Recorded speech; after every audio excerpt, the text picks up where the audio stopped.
Main 3 हिस्से दिखाई देते हैं मुझे इसमें, हेडर, सेक्शन, फुटर। हेडर के अंदर जैसा कि मैं इसमें देख पाता हूँ,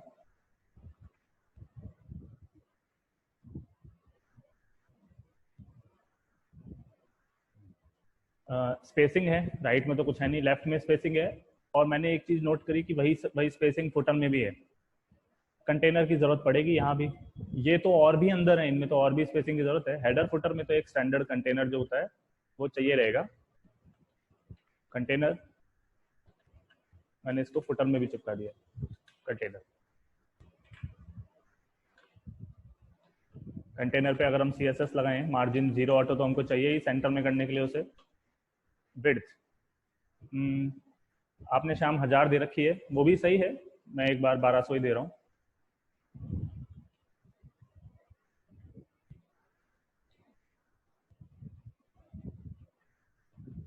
लोगो डिव, अब लोगो डिव के अंदर देखिए वो इमेज नहीं है, सामने जो दिख रहा है ये मैंने आपको मेल में भी लिखा था, ये नॉर्मल हेडिंग्स ही हैं, उन्हीं में थोड़ा बहुत खेल किया गया है।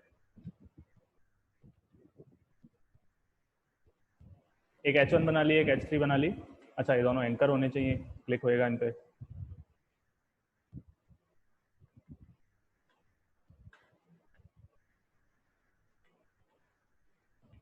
एंकर के अंदर H1 और H3।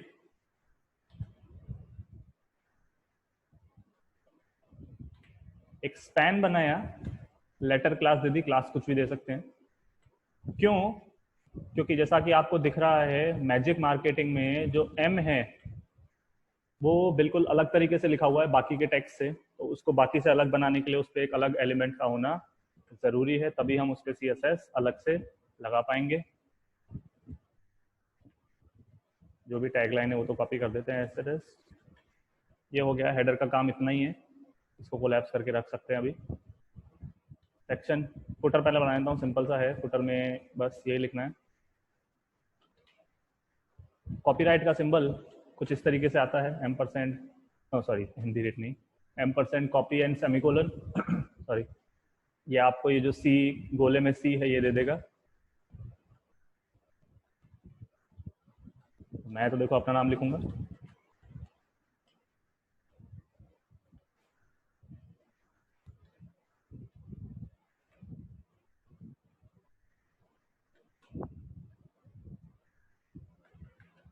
फुटर में इतना कुछ ही आना था बस, ये आ गया। सेक्शन, सेक्शन में क्या है हमारे पास? सेक्शन में हमारे पास एक हेडिंग है और फिर एक फॉर्म है। एक इंट्रोडिव बना लेते हैं, इसके अंदर भी एक H1 ही रहेगा बस, इसमें लिखा है लेट्स टॉक। डिव बनानी है तो बनाओ, वरना फॉर्म, एक्शन वगैरह बाद में देखेंगे क्या होता है। अच्छा, पहले एक टेक्स्ट भी तो है, फॉर्म के पहले हमें चाहिए एक टेक्स्ट।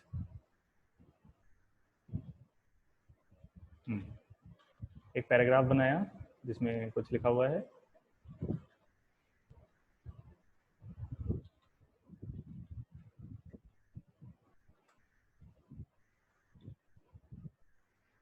एक ही P के अंदर मैंने BR से दूसरी लाइन बना ली। 2 P अगर बनाए थे आपने तो वो भी सही है, ये भी सही है। अगर 2 P बनाओगे तो BR की फिर कोई नीड नहीं रहेगी, जैसे आपको समझ में आ जाए वैसे सही।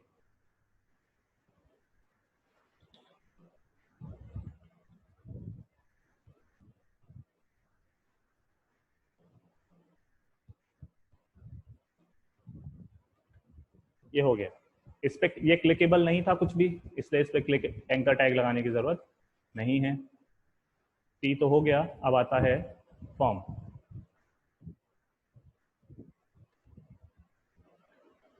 फॉर्म के अंदर नेम, ईमेल एक ही लाइन में, फिर सब्जेक्ट और मैसेज और सबमिट। आपने इसको एंकर बना रखा था श्याम, ये एंकर नहीं बनेगा, फॉर्म के अंदर सबमिट बटन ही बनता है। आपने सबमिट बटन बना के उसे कमेंट करके एंकर टैग डाल रखा है। सबमिट बटन को भी ऐसा स्टाइल दिया जा सकता है, बॉर्डर ही तो हटानी है बस, बॉर्डर और background colour. Input type text हो जाएगा।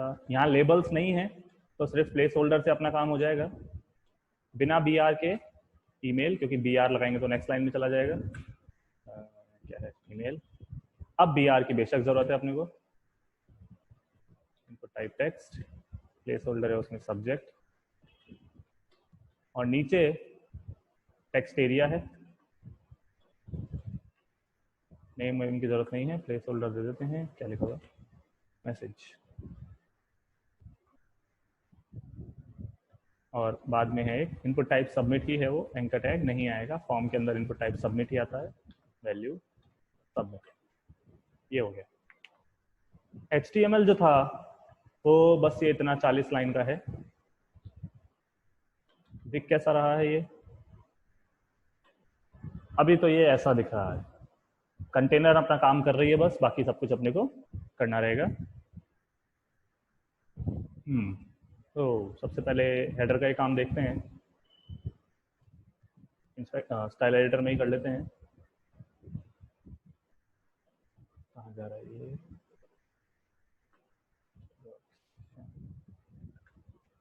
Layout 3S।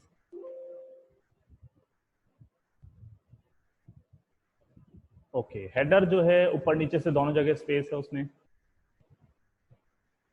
यहाँ ऊपर स्पेस दिख रही है, नीचे स्पेस दिख रही है। हेडर पे पैडिंग लगाई जा सकती है।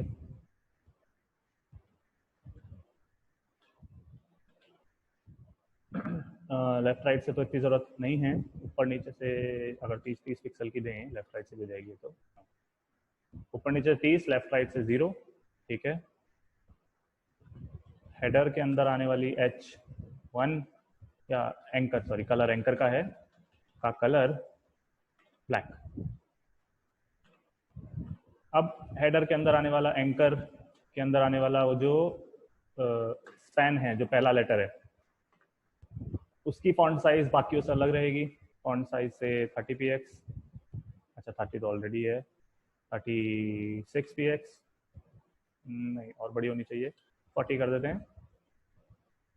हाँ, अब फॉन्ट दूसरा लेके आएंगे अभी तो ये और अलग हो जाएगा। फॉन्ट स्टाइल इटैलिक जरूर कर देते हैं। ये हो गया, अलग अभी से दिखने लग गया है।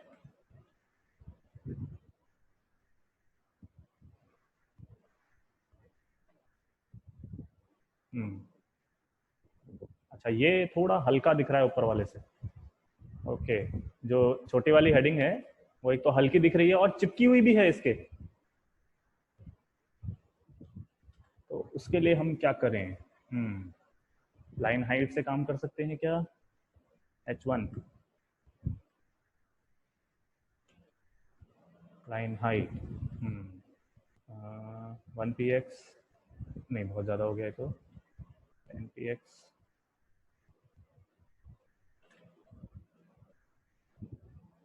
आई थिंक 25 ठीक है, ऐसा कुछ कर दिया।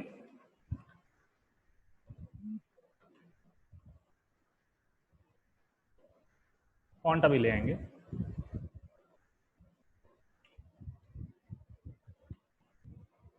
नीचे की स्पेस, अच्छा वो तो पहले कलर लगाएंगे फिर ध्यान आएगा। अब बारी आती है इस वाली डिव की, इसके अंदर इसको सेंटर करना है, साइज देनी है वगैरह वगैरह। इसको हमने नाम दिया था इंट्रो।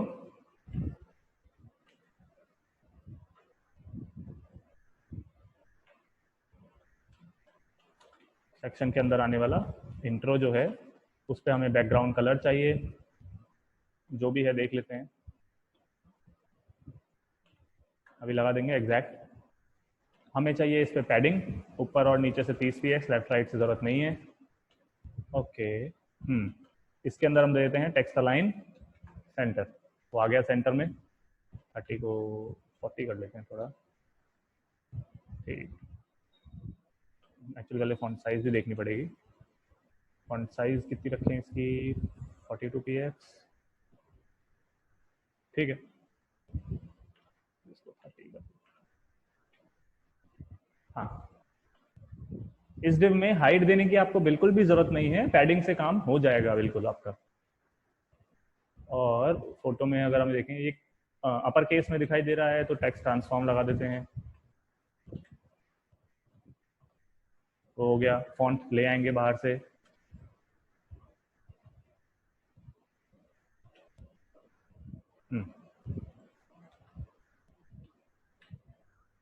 यहाँ पे स्पेस है, उसके बाद ये है,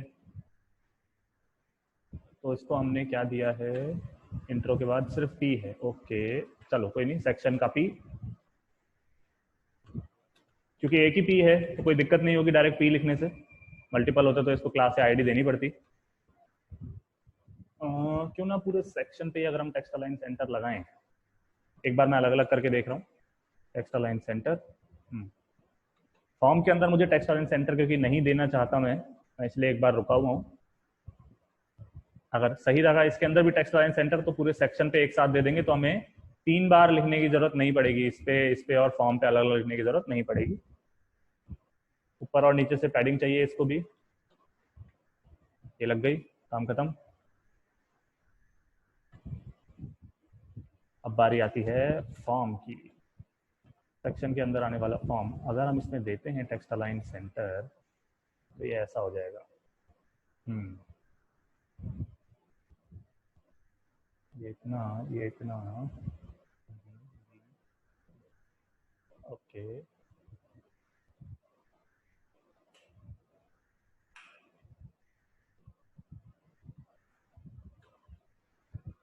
एक चीज ट्राई कर रहा हूँ मैं, सेक्शन इंट्रो के बाद कंटेनर, क्यों ना यहाँ पे एक नया कंटेनर मैं बना दूँ।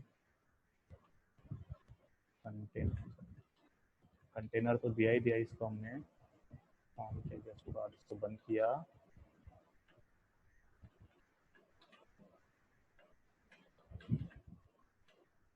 कंटेनर से लेकिन सिर्फ इधर आएगा ये, क्यों? क्योंकि कंटेनर की वेट तो बहुत ज़्यादा है, 1200 जो भी दे रखी है अपन ने। हमें इस कंटेनर की विड्थ को और अगर हम छोटा कर दें तो कैसा रहेगा? 700 px में से, बट ये एग्जैक्ट सेंटर में नहीं आएगा। हाँ, इसको एग्जैक्ट सेंटर में लाने के लिए तो कुछ और ही करना पड़ेगा। यहाँ ये सेंटर में है।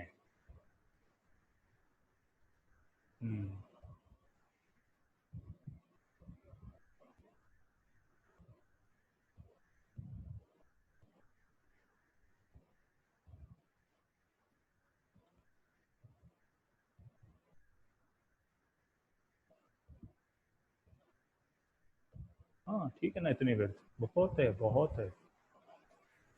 डन। फॉर्म के दोनों तरफ मैंने एक डिव क्लास कंटेनर लगाई है। अब कंटेनर की विड्थ तो है अगर सिर्फ कंटेनर आगे छोड़ता हूँ तो वो इतना ही बनता है, क्योंकि कंटेनर की विड्थ 1200 है। ऐसे हो गया। कंटेनर के साथ मैं इस पे एक और क्लास लगा रहा हूँ, नाम मैंने उसको दे दिया कंटेनर स्मॉल। नाम आप कुछ भी दे सकते हैं। क्यों लगाई ये क्लास मैंने? इस कंटेनर स्मॉल पे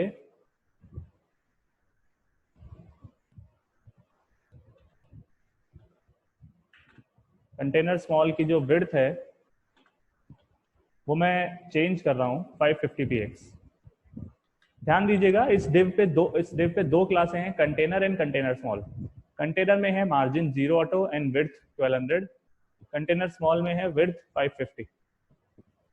CSS में कंटेनर स्मॉल बाद में लिखी गई है, यानी कि इस डिव पर विड्थ जो अप्लाई होगी वो इसकी सुनी जाएगी, क्योंकि ये बाद में लिखी है CSS में। HTML में इसके पहले बात से कोई फर्क नहीं पड़ता, CSS में ये बाद में लिखी है, तो इस पे विड्थ जो लग रही है वो है 550। आप अगर देख पाए इस पे विड्थ 550 है। मार्जिन 0 ऑटो ये कंटेनर से ही ले रहा है, क्योंकि कंटेनर स्मॉल कुछ कह ही नहीं रही उसके लिए। तो इस पे दो स्टाइल लग रहे हैं। इस पे मार्जिन 0 ऑटो जो कि ये इनहेरिट कर रहा है कंटेनर से, विड्थ ये अपनी खुद की दे रहा है 550। मैंने क्यों टेक्स्ट अलाइन सेंटर नहीं देना चाहा, फिर वो जो प्रॉब्लम शाम के में आ रही थी कि सब्जेक्ट जो है वो सेंटर में आ जाएगा, वो हम नहीं चाहते हैं। सब्जेक्ट सेंटर में नहीं लिखा हुआ है। एक बार मैंने ये ट्राई किया। आगे बढ़ते हैं। अब हमें बॉर्डर्स हटानी है इनकी, तो हमने कहा सेक्शन में जो फॉर्म है उसके अंदर आने वाला इनपुट, सारे इनपुट के बॉर्डर हटाने हमें। तो हाँ, बॉर्डर नन, बॉर्डर नन से देखिए सारे इनपुट 1 2 3 और 4, चारों के बॉर्डर हटे। हालांकि हमें नीचे तो बॉर्डर चाहिए, बॉर्डर बॉटम। कितना भी दे दीजिए, एक px सॉलिड और ग्रे के लिए E3 दे के देखा, ठीक है। इसको दो, हाँ 1 पिक्सल बहुत है। सेक्शन के अंदर जो फॉर्म के अंदर जो इनपुट है, अब मैं इंडिविजुअल इनपुट की बात कर रहा हूँ, सूडो क्लास से काम कर सकते हैं। अपने प्रकार का पहला इनपुट है नेम, विड्थ 50%, ये हो गई। सेकंड ऑफ टाइप की भी साथ साथ दे ही देते ना, विड्थ 50%।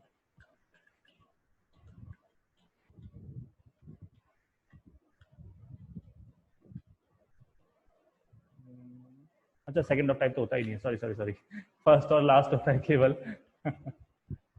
nth ऑफ टाइप करना पड़ेगा यहाँ पे 2। अच्छा 50-50 में नीचे आ गए तो इनको देते हैं 49। ये बैठ गया मामला। थोड़ी पैडिंग वैडिंग लगानी ही पड़ेगी। हाँ नेम और बॉर्डर के बीच में थोड़ा सा गैप जरूर है, और इनके बीच में भी गैप है। ओके तो हमें 48 करके इनके बीच में मार्जिन या पैडिंग कुछ लगा के देखें। लेफ्ट राइट से देते हैं ना, टॉप बॉटम से नहीं चाहिए, लेफ्ट राइट से हमने कहा 1%, नहीं नीचे आ जाएगा वो। हाँ चलिए 47 कर देते हैं, फिर ऊपर आ जाएगा। डन। हमें चाहिए पैडिंग, क्योंकि नेम और बॉर्डर के बीच में वर्टिकली गैप है। पैडिंग बॉटम से काम हो जाएगा। 5 px देके देखते हैं। डन।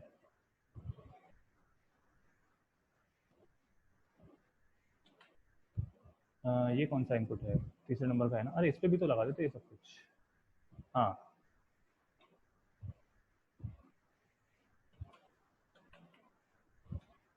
nth ऑफ टाइप 3 किया, उस पे भी विड्थ लगी 47, हालांकि अभी चेंज करूंगा। मार्जिन लगी है लेफ्ट राइट से, पैडिंग बॉटम लगी है।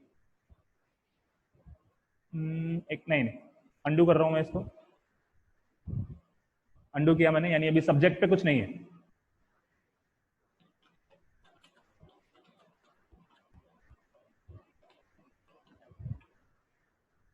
थ्री सब्जेक्ट पे मैं सब कुछ अलग से लगा रहा हूं, क्यों अभी देखते हैं। एक चेंज हमने ऊपर नीचे से भी मार्जिन दे दी। अब सब्जेक्ट और नेम के बीच में गैप आ गया। मार्जिन चारों साइड से 1%, सेम मार्जिन चारों साइड से 1%। डिफरेंस क्या है इसमें, डिफरेंस है इसकी विड्थ हमने करी पूरी की पूरी 100%, अपने आप लाइन आगे तक आ गई। और पैडिंग इसमें भी देनी पड़ेगी। पैडिंग बॉटम 5 पिक्सल दिए, पिक्सल 5 पिक्सल। फॉर्म के अंदर आने वाला नहीं, इनपुट नहीं, टेक्स्ट एरिया। विड्थ पूरी 100%। बॉर्डर इस पे भी नहीं चाहिए, सिर्फ नीचे की चाहिए, तो बॉर्डर बॉटम वही 1 pixel solid hash E3। Done. Message थोड़ा अलग तरीके से लिखा हुआ आ रहा है इसमें, अपने वाले में ऐसे आ रहा था। ओके अभी करते हैं इसका जुगाड़। एक चीज नई चीज मैं आपको यहाँ बताऊं जो अभी तक हमने नहीं देखी थी। अच्छा ये तो शाम वाला है। हाँ मैंने जो भेजा था उसको अगर मैं खोलूं,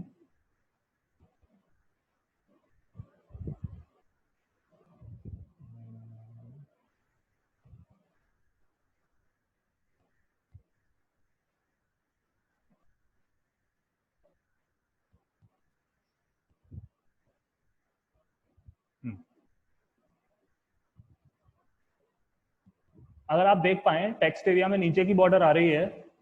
यहाँ पे स्क्रॉल करने के लिए वो जो आइकन सा आता है वो नहीं आ रहा है। हमारे वाले में अगर हम देखें तो वो आइकन आ रहा है जिसको पकड़ के मैं स्क्रॉल कर सकता हूँ। ये जो 3-4 बिंदु ट्रायंगल के फॉर्म में आपको दिखाई दे रहे हैं, इनको हटाना बहुत ही सिंपल है। टेक्स्ट एरिया के लिए, स्पेशली टेक्स्ट एरिया के लिए प्रॉपर्टी होती है रीसाइज। ये इनपुट्स पे नहीं होती है, क्योंकि इनपुट वैसे भी रीसाइज नहीं होते, टेक्स्ट एरिया रीसाइज होते हैं। इसको आप कर दीजिए नन। अब ये टेक्स्ट एरिया को मैं रीसाइज नहीं कर सकता, यहाँ से पकड़ के कुछ नहीं कर सकता, हिला नहीं सकता, तो resize none specially text area के लिए ये प्रॉपर्टी होती है, अब काम में आती है। सबमिट बटन जो है इसका भी काम देख लेते हैं। फॉर्म, फॉर्म के अंदर क्या है ये, इनपुट, चलो सूडो क्लास से ही कर लेते हैं। एनएस ऑफ टाइप से भी कर सकते हो, चूंकि ये लास्ट है तो लास्ट ऑफ टाइप से भी कर सकते हो। इसका क्या चाहिए हमें, इसका टेक्स्ट अलाइन सेंटर देना ही पड़ेगा। टेक्स्ट अलाइन सेंटर, अच्छा नहीं आया, ओके इनलाइन एलिमेंट है ना, डिस्प्ले ब्लॉक से काम हो जाएगा, नहीं हुआ, ओके वेट 100% आ गया। बॉर्डर आ रही है, बैकग्राउंड आ रही है, दोनों ही नहीं चाहिए। बॉर्डर नन, बैकग्राउंड नन, बचा सिर्फ सबमिट। हाँ ऊपर से अपन इसको अगर मार्जिन दे दें, मार्जिन टॉप, तो ये टेक्स्ट एरिया से थोड़ा सा दूर हो जाएगा 5 पिक्सल। फॉन्ट साइज वगैरह वो हम देख लेंगे बाद में, चाहो तो कर्सर पॉइंटर, कर्सर पॉइंटर क्या करेगा, इसके ऊपर ऐसा ये पॉइंटर वाला निशान ले आएगा। फुटर की बारी, फुटर के अंदर कंटेनर है, पैडिंग ऊपर नीचे से 30 px, लेफ्ट राइट से कुछ नहीं। बैकग्राउंड कलर दे देते हैं, क्या देना है, मेल में देख लेते हैं क्या है।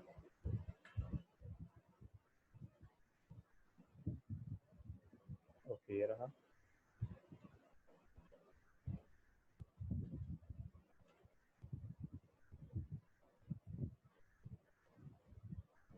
इंट्रो को भी कलर दे रहा हूं मैं, दे रखा है ना ऑलरेडी।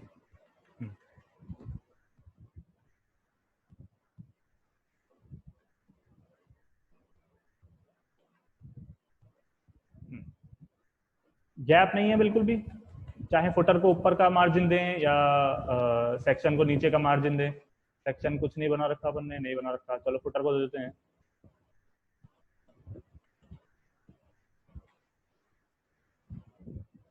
ये हो गया,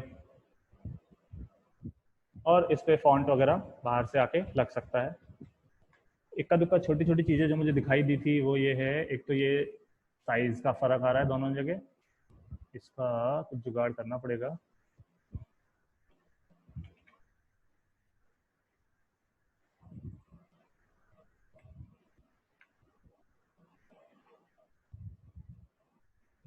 कम भी हो रहा है कि नहीं, क्या बात हो रही। ओह किस पे लगा रहा हूँ, सॉरी टेक्स्ट एरिया पे क्यों लगा रहा हूँ, मुझे लगाना है 1 2 3 इस पर।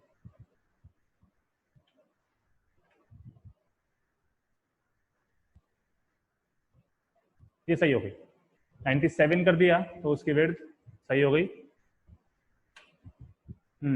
टेक्स्ट एरिया के अंदर क्या बोलते हैं, प्लेस होल्डर अलग तरीके से आ रहा है। प्लेस होल्डर को पकड़ने का तरीका क्या था,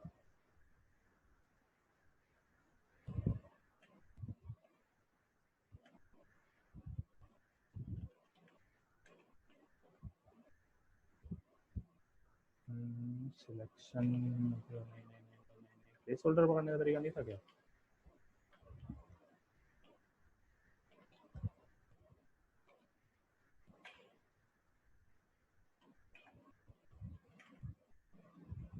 नहीं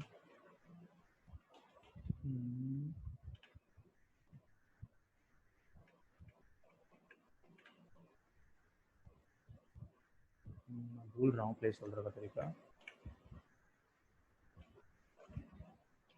हाँ ओके मिल गया मिल गया मिल गया।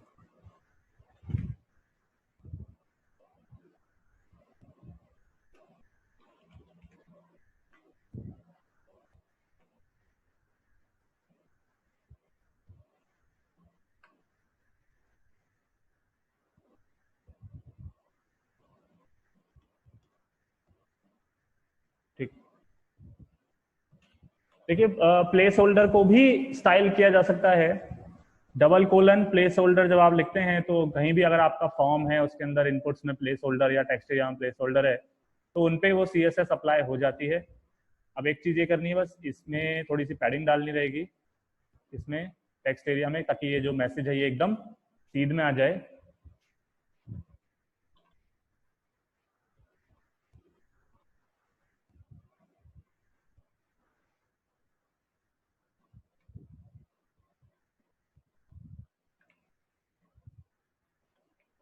ये हो गया ये भी।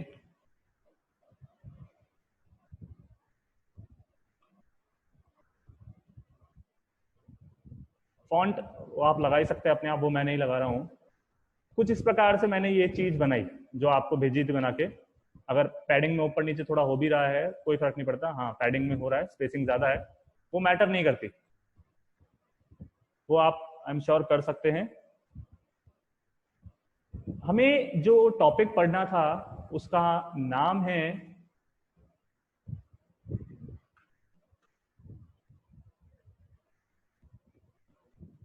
Media queries. थोड़ा सा स्टाइलिश बना देता हूँ।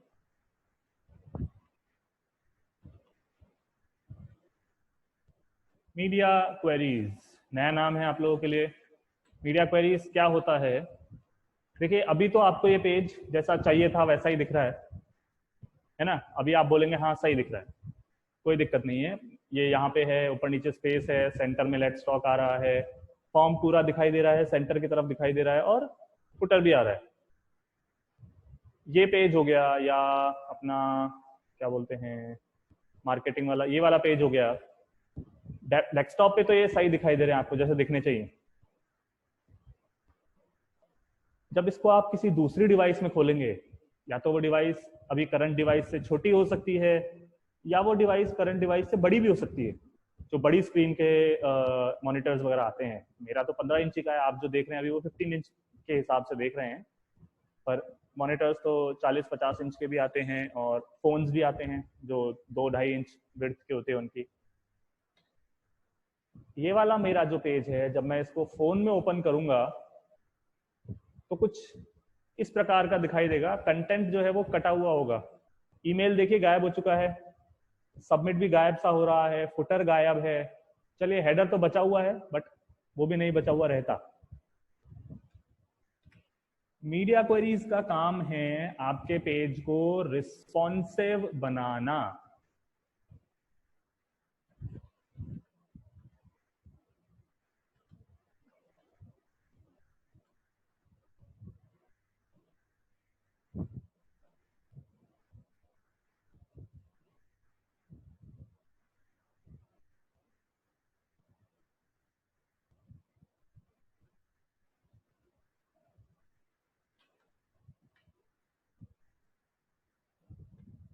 जिस डिवाइस में या जिस विड्थ पे आप इस पेज को देख रहे हैं उसके अकॉर्डिंग पेज को ढालना, पेज को अडेप्ट कराना या चेंज करना उसकी सीएसएस में, ये काम करती हैं मीडिया क्वेरीज।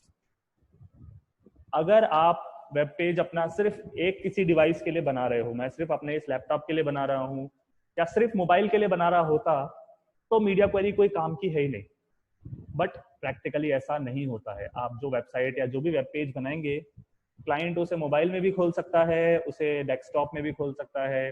डेस्कटॉप में भी 13 inch, 14 inch, 15 inch, 18 inch, 25 inch किसी में भी खोल सकता है।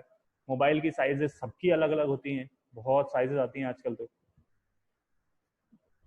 आपका वेब पेज हर तरह की स्टाइल शीट में, हर तरह के डिवाइस में अच्छा दिखना चाहिए। कंटेंट कटना नहीं चाहिए जैसा अपना कट रहा था। ईमेल कट गया है अपना, सबमिट कट गया है, फुटर कट गया है, ऐसा कभी नहीं होना चाहिए। रिस्पॉन्सिवनेस का मतलब ही होता है जब आपका पेज आपकी डिवाइस की विड्थ, बात सिर्फ विड्थ की है, हाइट की कोई बात ही नहीं है, आपकी डिवाइस की विड्थ के अकॉर्डिंग खुद को ढाले, खुद को चेंज करे, ऐसे कि कोई कंटेंट कटे नहीं, कोई कंटेंट एक दूसरे के ऊपर ओवरलैपिंग ना हो, उसको कहते हैं रिस्पॉन्सिवनेस। और ये रिस्पॉन्सिवनेस आती कैसे है? रिस्पॉन्सिवनेस आती है यूजिंग मीडिया क्वेरीज। ये जो हमारा पेज है,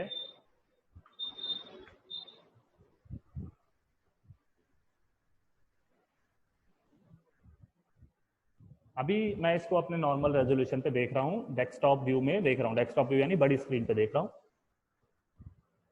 अगर आप गूगल क्रोम यूज करते हैं तो जब उसमें F12 दबाते हैं तो आपको मोबाइल व्यू दिखाई देता है। अगर आप फायरफॉक्स में हैं तो कंट्रोल शिफ्ट और M फॉर मंकी दबा सकते हैं, या मेन्यू में से रिस्पॉन्सिव डेवलपर में रिस्पॉन्सिव डिजाइन व्यू में जा सकते हैं।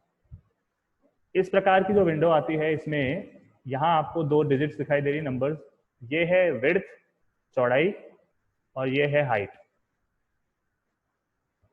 हमारा वेब पेज कुछ इस प्रकार का होना चाहिए कि वो कम से कम 300 उससे नीचे कोई मतलब नहीं है। आज के टाइम में हम मान के चलते हैं कोई डिवाइस 300 से नीचे की नहीं आती है, तो 300 से लेकर ऊपर तक जो आपका यूजुअल साइज है, जैसे मेरी डिवाइस का साइज है 1366 समथिंग, वहां तक एकदम सही दिखाई देना चाहिए। अगर कोई कंटेंट कट रहा है तो कटना नहीं चाहिए, बजाय उसके वो कंटेंट एडजस्ट करना चाहिए, यानी कि ऊपर नीचे आगे पीछे होना चाहिए।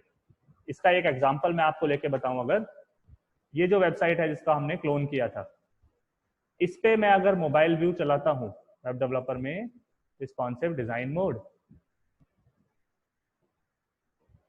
अरे ये तो कचरा हो गया, चलो कोई, हाँ ये देखिए मोबाइल में ये वेबसाइट ऐसी दिखाई देगी आपको। ये लोगो जो था डेस्कटॉप में हम देख रहे थे लेफ्ट में आ रहा था, अब ये सेंटर में है। इसके ऊपर एक दिव थी जिसमें 3 एंकर थे और नीचे पूरा पूरा मेन्यू था। वो सारी चीजें उठ के इस बटन के अंदर आ गई हैं, जिसको जब आप खोलते हैं तो ऐसे साइड से मेन्यू निकल के आता है। ये बटन पे क्लिक पे खुलने का काम तो JS से हो रहा है, वो अपन नहीं कर पाएंगे अभी, है ना। मतलब लेकिन मेरे कहने का मतलब है कि डिजाइन चेंज हुआ क्यों, क्योंकि इसको ये पता था कि अब मैं अगर वही वाला लेआउट रखूंगा तो वो जो मेन्यू थे वो कट जाएंगे, क्योंकि वो 10 मेन्यू आइटम्स हैं जो 428 पिक्सल में नहीं आ सकते। उसके अलावा जो नीचे की चीज थी 1 2 3 4 5 ऐसे आ रहा था, वो देखिए अब कैसे आ रहा है, 1 2 इस तरह एक ये आ रहा है और बाकी की तो आ ही नहीं रही, बाकी की तो आ ही नहीं रही। डिजाइन में चेंज हो रहा है इसकी, क्यों, क्योंकि अगेन ये मोबाइल में है। ये जो पोस्ट थी ये पहले हॉरिजॉन्टल थी 1 2 3 ऐसे, ये अब कैसे आ रही है वर्टिकल 1 2 3 9 होंगी, 4 5 6 7 8 और 9। फिर इसके नीचे वो पॉपुलर आर्टिकल आ गया, देखिए इसकी इमेज की वेट छोटी हो गई है। इसके साइड में कुछ कंटेंट था साइड बार, वो साइड बार अब नीचे चला गया है। जैसे जैसे मैं डिवाइस की वेट को छोटा बड़ा कर रहा हूँ, आप देख रहे हैं फोटो में चेंज हो रहा है, फोटो बड़ी हो रही है और एक पॉइंट के बाद अब देखिए कहाँ ऊपर नीचे कहीं चली गई, ये रही फोटो, फिर बड़ी होती जाएगी।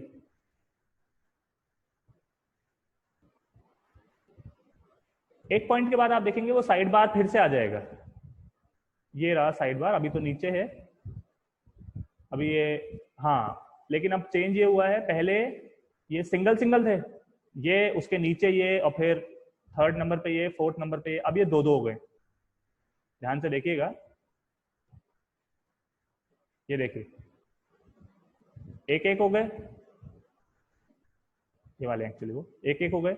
ये CCTV ऊपर है एंड रिपेयरिंग नीचे है। जैसे ही मैं थोड़ा स्क्रॉल करता हूँ, जैसे ही उसको जगह मिली वो देखिए दोनों साइड में आ गए। ये पर्टिकुलर काम ही मीडिया क्वेरी से होता है। जैसे जैसे मेरी डिवाइस की विड्थ में चेंज हो रहा था, कंटेंट अपने आप को एडजस्ट कर रहा है इस प्रकार से कि कंटेंट कटे नहीं, कंटेंट ओवरलैप ना हो। ये देखिए ये जो प्रोडक्ट्स थे अपन ने जब बनाया था तो ये 1 2 3 4 और 5 करके बनाया था, अब देखिए 1 नीचे 2 3 4 और 5 हो रखा है। जैसे ही जगह मिलेगी इनको प्रॉपर, ये अपने आप ऊपर चले जाएंगे, ये आ गए। ये पर्टिकुलर काम जो होता है यही मीडिया क्वेरी का काम है। वो फिर से नीचे चले गए होंगे, फिर से नीचे चले गए।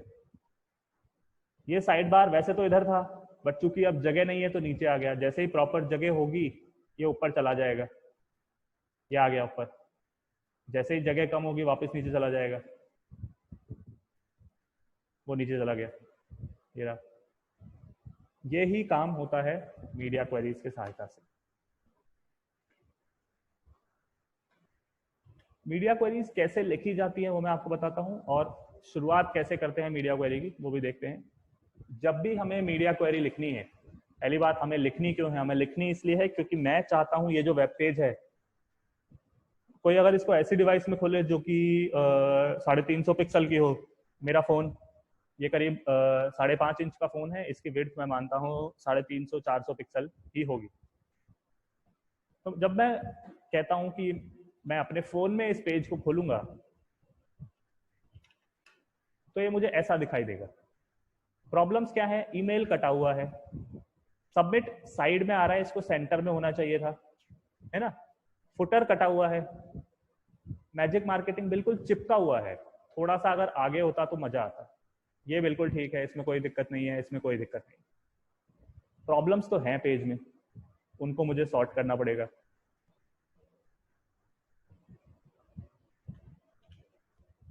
जब भी हम मीडिया क्वेरी लिखते हैं ऐसे लिखा जाता है @media, ये लिखने में आएगा, स्पेस। अब यहाँ पे क्या आता है एक्चुअली, मीडिया जो शब्द है वो प्लूरल बहुवचन होता है मीडियम का। मीडियम यानी माध्यम, जिस मीडियम में आप इस पेज को देख रहे हो। मीडियम क्या होते हैं? मीडियम होते हैं आपके कंप्यूटर की स्क्रीन, मीडियम होते हैं आपके मोबाइल की स्क्रीन, मीडियम होता है आपका जब आप पेपर पे प्रिंट करते हो उस पेज को, वो भी मीडिया होता है एक। प्रोजेक्शन, जब प्रोजेक्शन किया जाता है किसी चीज का, जब आप प्रोजेक्टर से इसको दीवार पे या व्हाइट बोर्ड पे दिखाते हैं, वो भी क्या है, प्रिंट है एक तरह का, सॉरी मीडिया है एक तरीके का। @media आपको सिंपली लिख देना है ऑल, कि चाहे इस पेज को किसी स्क्रीन पे देखा जाए, पेपर पे प्रिंट किया जाए, प्रोजेक्शन पे देखा जाए, कुछ भी, आपको सिंपली लिख देना है ऑल, कि जब ये पेज किसी प्रकार के मीडियम पर खोला जाएगा, खाली इतने से काम नहीं होगा आपका, और उसके साथ साथ एंड का मतलब है ये कंडीशन भी सही है और आगे जो लिख रहा हूं वो भी सही होनी चाहिए। अब एंड के बाद वाली जो चीज है, ये आपका website to website, web page to web page change होती है। आता क्या है यहाँ पे? या तो आता है मेन विड्थ, या फिर आता है मैक्स विड्थ, ठीक है। इसके अलावा क्या क्या आ सकता है? केवल मिन विड्थ मैक्स विड्थ नहीं होते हैं, और भी हैं।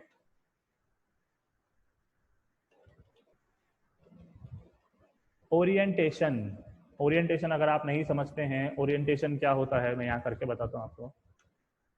आपका फोन ऐसे आपने खड़ा पकड़ रखा है, इसको बोला जाता है पोर्ट्रेट, और ऐसे आड़ा पकड़ रखा है तो उसको बोला जाता है landscape. Portrait and landscape are nothing but orientation. Orientation portrait की, अगर आप किसी ऐसी डिवाइस में देख रहे हैं जो छोटी है, फोन, और आपने उसको खड़ा करके पकड़ा हुआ है, या लैंडस्केप आड़ा करके पकड़ा हुआ है। ये क्यों जरूरी है? आप एक चीज ट्राई कीजिएगा, इंस्टाग्राम, एक मुझे ऐप याद आ रही है, इंस्टाग्राम जो है वो लैंडस्केप मोड में नहीं चलती।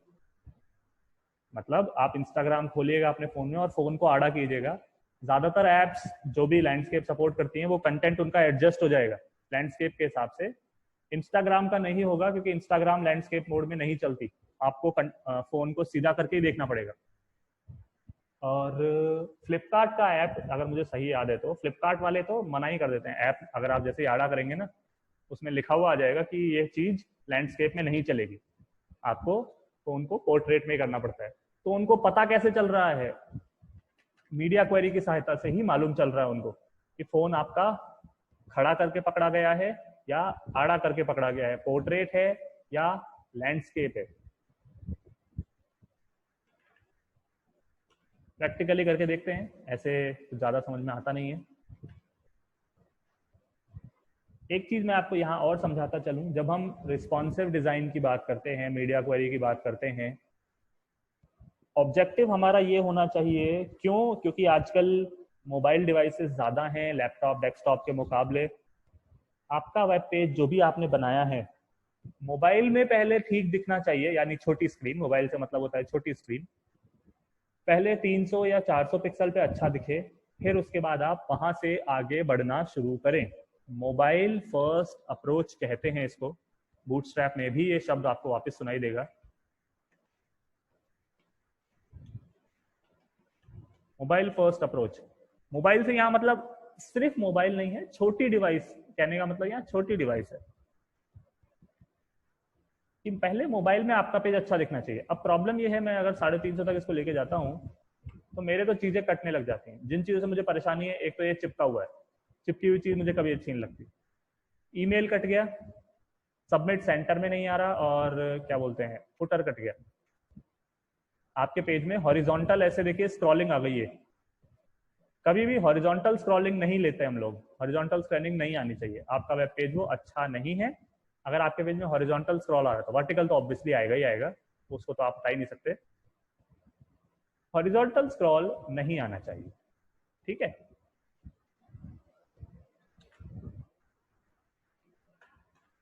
मुझे इसको सॉर्ट करना है, ईमेल, सब्जेक्ट और ये क्या बोलते हैं टेक्स्ट एरिया, इनको सॉर्ट करना है। और ये जो फुटर अलग ही अपने रंग दिखा रहा है, इसको सॉर्ट करना है। ओके, एक बार के लिए हम बड़े करके ही पढ़ते हैं, इजी रहेगा आपको समझने में। अभी जो मेरे विड्थ की डिवाइस की विड्थ है वो है यूजुअल जो है, जो कि है 13336 1337 जो भी है। इस पर मेरा पेज बिल्कुल सही दिखाई दे रहा है, नो प्रॉब्लम एट ऑल। मैं रिस्पॉन्सिव डिजाइन में गया, अपनी विड्थ को मैंने 1337 पे सेट किया जो यूजुअल है। यहां से आप पेज अपना छोटा करना शुरू करें। अभी भी सब कुछ सही है, कोई दिक्कत नहीं है, मैं 1250 पे हूं। अगर आपको देख पा रहे हैं तो हेडर जो है अब उसमें स्पेस कम होती जा रही है, बाकी सब तो अभी ठीक। और फुटर में भी, साथ साथ फुटर में भी जैसे ही मैं 1200 पे पहुंचता हूं वो देखिए वो चिपक गया, हेडर भी एंड फुटर भी। ऐसा इसलिए हो रहा है, हमने हेडर फुटर में डाल रखा है कंटेनर। कंटेनर को हमने क्या क्या रखा है, उसकी विड्थ ही 1200 होगी, मतलब 1200 पिक्सल तो कंटेनर को चाहिए ही चाहिए।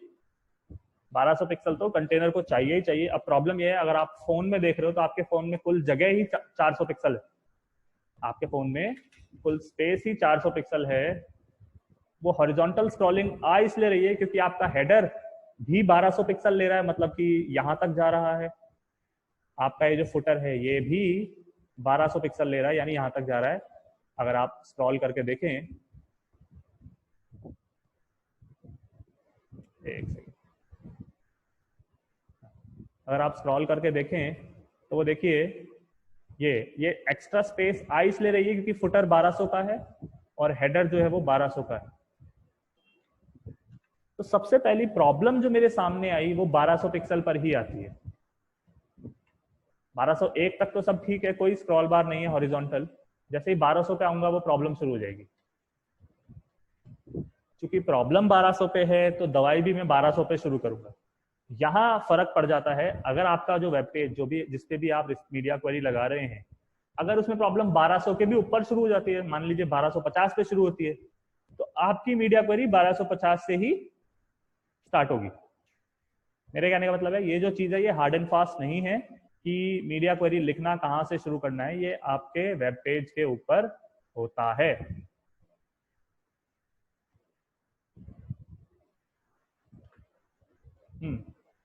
मैंने लिखा @mediaall, यानी इस पेज को जब किसी भी प्रकार के मीडियम में खोला जाए, साथ साथ वो मीडियम कुछ ऐसा हो जिसकी अधिकतम चौड़ाई, जिसमें 1200 पिक्सल से ज्यादा चौड़ाई ना हो। इसका मतलब होता है 1200 या उसके नीचे वाले स्क्रीन्स, 10-11 इंची के जो लैपटॉप होते हैं या आपके टैबलेट्स अगर आपके पास कोई है तो उनमें 1200 पिक्सल से बड़ी स्क्रीन नहीं होती है। मैक्सिमम विड्थ का मतलब यही होता है, देखिए 1200 या उससे नीचे वाले।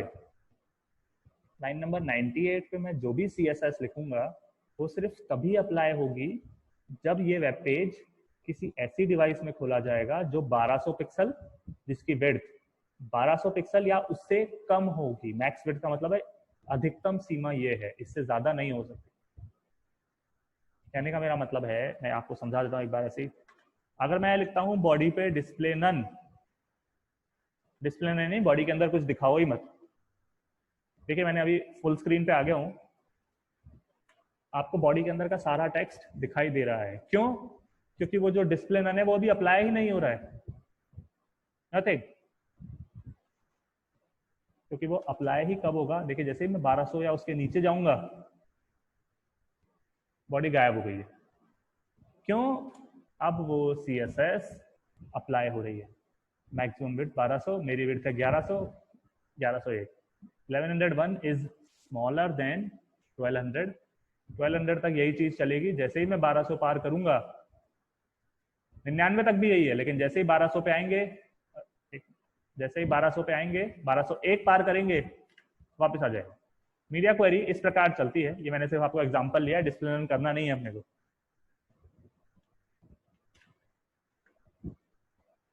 मेरी प्रॉब्लम तो थी कि ये चिपक जाता है 1200 के पार।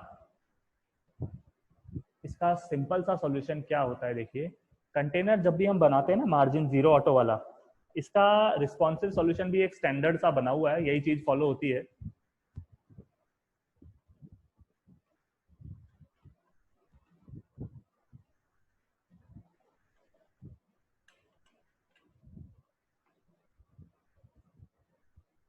अगर आप देख पाए, हॉरिजॉन्टल स्क्रॉल बार आ ही नहीं रही। क्यों?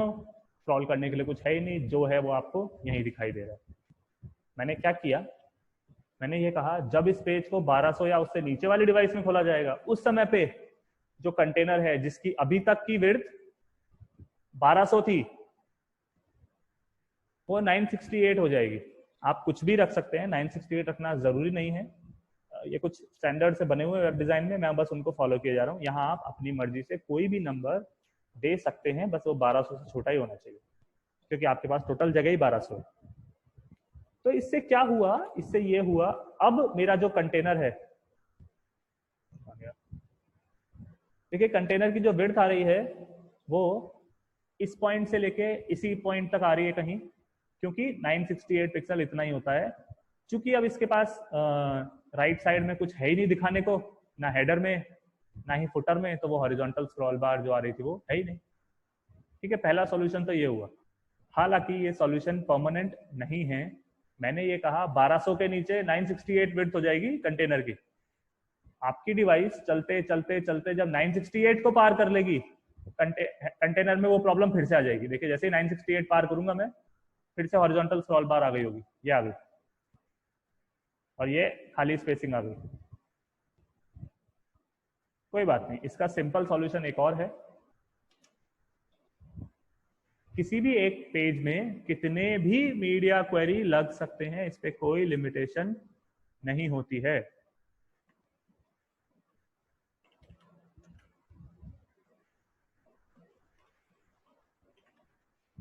मैंने ये कहा जब आप अपने इस पेज को किसी ऐसी डिवाइस में ओपन करेंगे जिसकी अधिकतम विड्थ, ज्यादा से ज्यादा विड्थ 968 है, यानी 968 और उससे छोटे, ये होते हैं 7 इंच 8 इंच के लैपटॉप्स, सॉरी टैबलेट्स। लैपटॉप तो आते ही नहीं है इस साइज में, ऐसा साइज होता है वो टैबलेट्स का होता है, फोन तो इतना बड़ा कोई होता नहीं है।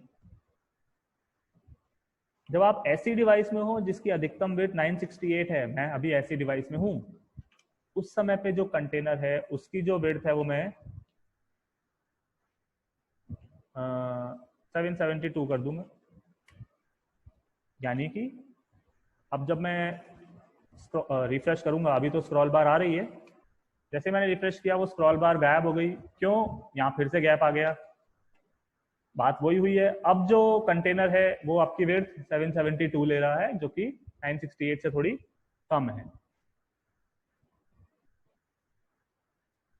बट ये भी पूरा सॉल्यूशन नहीं है। बात तो जब आएगी जब 772, तब क्या करूंगा मैं?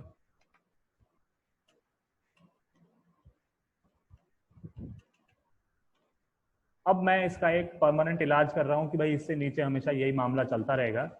देखिए मैंने क्या कहा, विथ 100% और लेफ्ट और राइट से पैडिंग।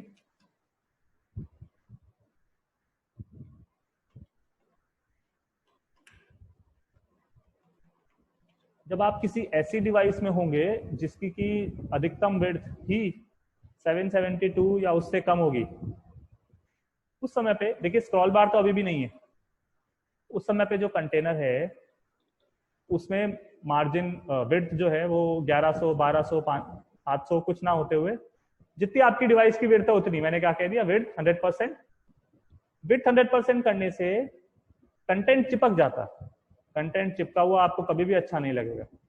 तो इसलिए मैंने क्या कहा, थोड़ी लेफ्ट से और थोड़ी राइट से 10-10 पिक्सल की पैडिंग भी दे दीजिए। ये जो सॉल्यूशन है, अब ये आप कितना भी नीचे तक जाएंगे, अपनी डिवाइस को कितना भी छोटा कर लें आप, देखिए वो चिपकेगा नहीं, कंटेंट नहीं चिपका, ना हेडर ना फुटर, और स्क्रॉल बार भी नहीं आ रही है। तो पहला सॉल्यूशन जो हुआ वो तो ये हुआ हेडर और फुटर के लिए।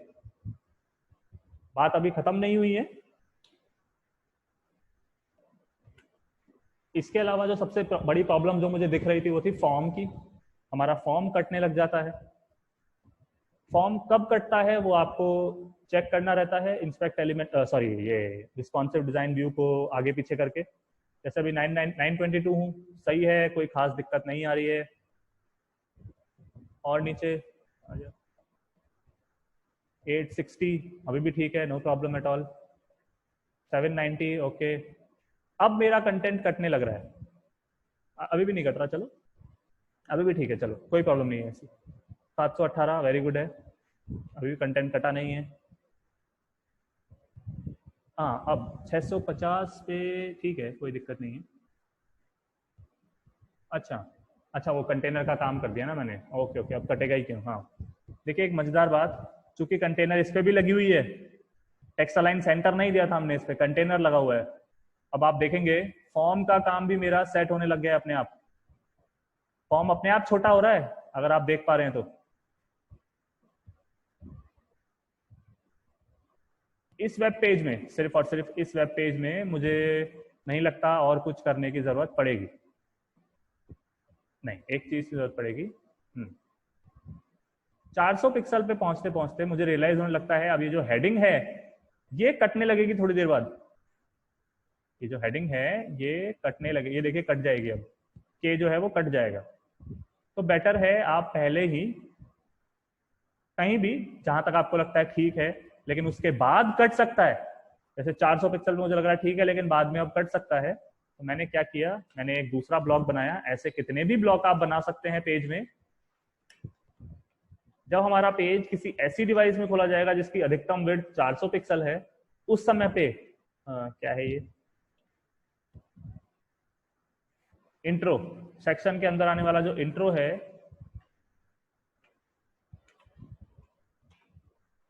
अब ध्यान दीजिएगा एक चीज, मुझे बैकग्राउंड कलर से कोई मतलब नहीं है, वो जैसा है ठीक है। पैडिंग से ऊपर नीचे की पैडिंग से कोई मतलब नहीं है, टेक्स्ट अलाइन सेंटर से कोई मतलब नहीं है, टेक्स्ट ट्रांसफॉर्म से कोई दिक्कत नहीं है। ये जो कट रहा है वो इस कारण कट रहा है क्योंकि इसकी फॉन्ट साइज इतनी बड़ी है, वो इसलिए कट जाता है। मीडिया क्वेरी में जो प्रॉपर्टी आपको चेंज करनी है सिर्फ और सिर्फ वही आती है। चूंकि बैकग्राउंड कलर में कोई चेंज है ही नहीं, आपको दोबारा बैकग्राउंड कलर FF9087 जो भी है वो लिखने की जरूरत नहीं है। टेक्स्ट अलाइन सेंटर आप चेंज नहीं कर रहे हैं, तो यहाँ दोबारा लिखने की जरूरत नहीं होती है। मीडिया क्वेरी में सिर्फ और सिर्फ और सिर्फ वही प्रॉपर्टी आती है जिसमें आपको चेंज करना है। 28 कर देते हैं एक बार। तो मैंने ये कहा 400 और उससे नीचे फॉन्ट साइज 28 रहेगी, 400 के ऊपर फॉन्ट साइज 40 रहेगी। क्योंकि मैं अभी 400 के ऊपर हूं, फॉन्ट साइज 40 है, यहां दिख रहा है आपको, ये भी छोटा नहीं हुआ। जैसे ही मैं फॉन्ट साइज डिवाइस साइज 400 के नीचे जाऊंगा, वो देखिए छोटा हो गया है। छोटा होने से फायदा ये हुआ, अब 300 तक मुझे नहीं लगता मेरा कंटेंट कटेगा।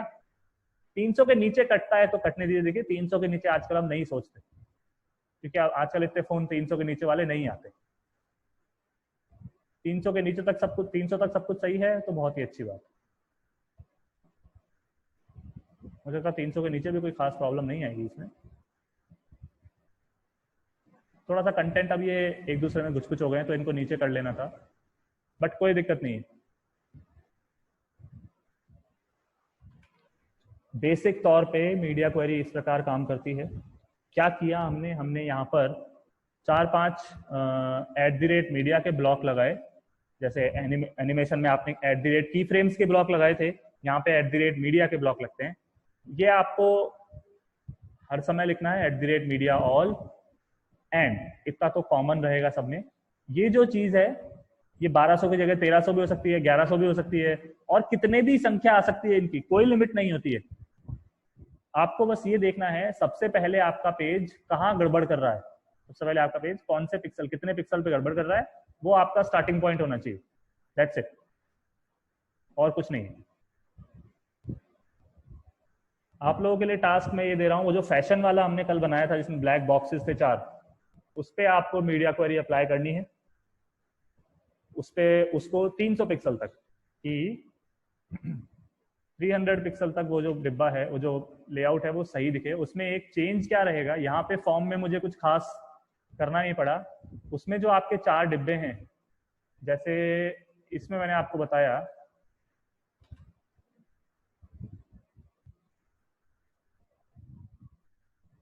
इसमें इतनी अच्छी मीडिया क्वेरी नहीं है बट कोई बात नहीं। देखिए ये तीनों हॉरिजॉन्टल हैं अभी, ऐसे ही अपने 1 2 और 1 2 वो हॉरिजॉन्टल है डिब्बे उस वाले में। जब तक ये एक दूसरे पे ओवरलैप नहीं हो जाते, अब तक तो ये हॉरिजॉन्टल रहते हैं। फिर क्या होता है, एक डिब्बा नीचे चल जाता है, चला गया, क्यों? क्योंकि जगह नहीं है। और थोड़ी देर के बाद दूसरा डिब्बा भी नीचे चला जाएगा, वो चला गया।